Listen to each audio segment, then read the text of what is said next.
ভালোই লাগছে। পুরা ধর্মনগরবাসী আজকের এই শপথ গ্রহণ অনুষ্ঠান আমি আমাদের পুরা ধর্মনগরবাসীর উদ্দেশ্যে উৎসর্গ করতে চাই।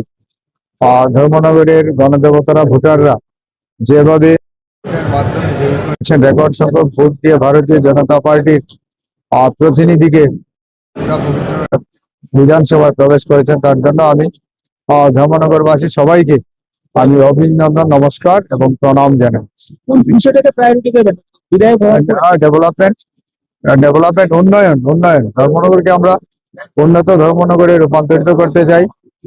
আমাদের রাজ্যের মাননীয় মুখ্যমন্ত্রী এই ব্যাপারে প্রতিশ্রুতিবদ্ধ এবং আমাদের প্রদেশ সভাপতি প্রতিশ্রুতিবদ্ধ যে আমাদের ধর্মনগর, ত্রিপুরা এবং ধর্মনগর উন্নয়নের জন্য কাজ ওনারা করে যাচ্ছেন এবং আমরা সেই উন্নয়নের ধারাকে অব্যাহত রাখাই হচ্ছে আমাদের মূল লক্ষ্য। বিশ্বদের মানে যে কাজগুলি বাকি আছে সেগুলি কিভাবে? হ্যাঁ, অবশ্যই আমাদের প্রাক্তন অধ্যক্ষ মহোদয়ের যেসব অপূরণের কাজ সেগুলো পূরণ করা হবে, আমার প্রায়োরিটি বেসিসে প্রথম প্রাধান্য থাকবে। তারপরে আরো নতুন প্রকল্প, নতুন প্রজেক্ট নিয়ে ধর্মনগরকে আরো কিভাবে উন্নত করা যায় সেই লক্ষ্যেই সবাইকে নিয়ে কাজ করবে। ঠিক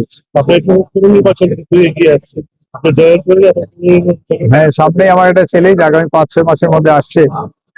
তবে সবাই আছেন, দলীয় কার্যকর্তারা রয়েছেন, ধর্মনগরের আপামর জনসাধারণ রয়েছেন, কাজে এটা চ্যালেঞ্জ হবে না। আমরা সবাই মিলে এই পুরো নির্বাচনে আমরা প্রতিদ্বন্দ্বিতা করবো এবং আমি আশাবাদী যে ভারতীয় জনতা পার্টির পক্ষেই জয় আসবে, বিশাল জয় আসবে।